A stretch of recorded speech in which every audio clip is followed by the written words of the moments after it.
Olá, eu sou o Marcos Valério XR, hoje é o dia 27 de novembro de 2019, isso, né? E acabamos de saber que o TRF4, não satisfeito em se contradizer com o absurdo que ele julgou há um tempo atrás, dizendo que alguém pode ser ativo e passivo por um crime de corrupção ao mesmo tempo, né?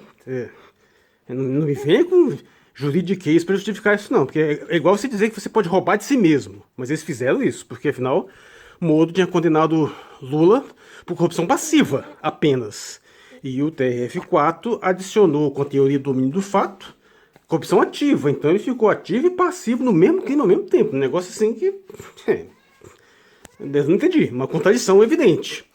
Mas não obstante, acabou também de dizer que não se importa mesmo com o princípio da consistência, o princípio lógico, e diz que uma decisão porcamente redigida na base de Ctrl+C, Ctrl+V, a ponto de errar o objeto da sentença, diz que não tem problema nenhum, essa sentença pode ser aceita, apesar de já ter dito de um caso equivalente da mesma juíza que não era válido. Mas agora, como o réu é o Lula, então é válido, né?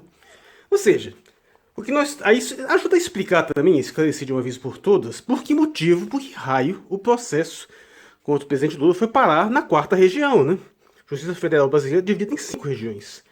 E os elementos do processo dizem respeito à 2ª região, que é a Petrobras, onde fica a sede da Petrobras, ou a 1ª região, que é onde ficam as empreiteiras envolvidas, ou talvez a 3ª região, que é onde ficam os fatos, o sítio de Atibaia, o triplex, ou o próprio presidente Lula mora, como os próprios juristas da 3ª região exigiram.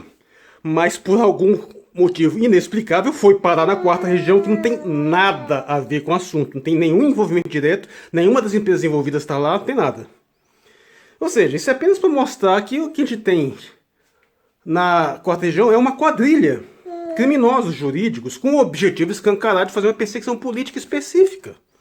É isso que é Sérgio Moro, Dallagnol e a quadrilha, como já foi demonstrado de forma cabal pelos vazamentos do Intercept, mas não precisava, porque qualquer um que pense sobre o assunto sabe que isso é fato, sabe que a sentença do Moro é simplesmente absurda, porque ela diz respeito a coisas que não aconteceram, ou seja, o presidente foi condenado por um crime que ia acontecer se desse tal condição que não se deu, ou seja, não foi feita reforma nenhuma no triplex, não tem nenhuma evidência, mas simplesmente foi condenado porque sim. E agora o TRF4 não tem a menor decência de admitir uma absoluta miséria moral fazer essa cachorrada aí, né? Para quem não sabe, foi a decisão de primeira instância da filhote do Sérgio Moro, foi pegar a sentença do triplex, que já é uma sentença simplesmente absurda. Eu desafio qualquer um a contestar isso, até porque nenhum jurista defendeu essa sentença, nenhum, afora o próprio Moro e o pessoal do TRF4, apesar de que você tem uma tonelada de juristas, inclusive juristas antipetistas, que questionaram essa sentença. Acho que ela é estranha, não é porque ela é estranha, é bizarra, não faz nenhum sentido. Fazer o quê?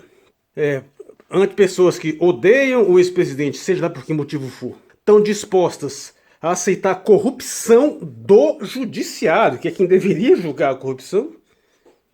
Fazer o quê? O cara está disposto a aceitar isso por ódio.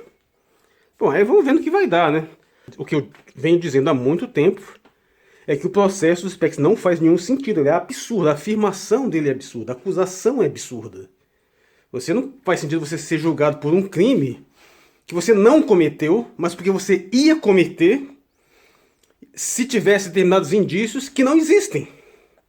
E vai ser por unanimidade também, como foi o processo do triplex, por sinal os mesmos que vazaram a decisão para a imprensa antes do julgamento começar, por sinal. Mas esse aí é o nosso país, é o nosso confronto do momento aí, né?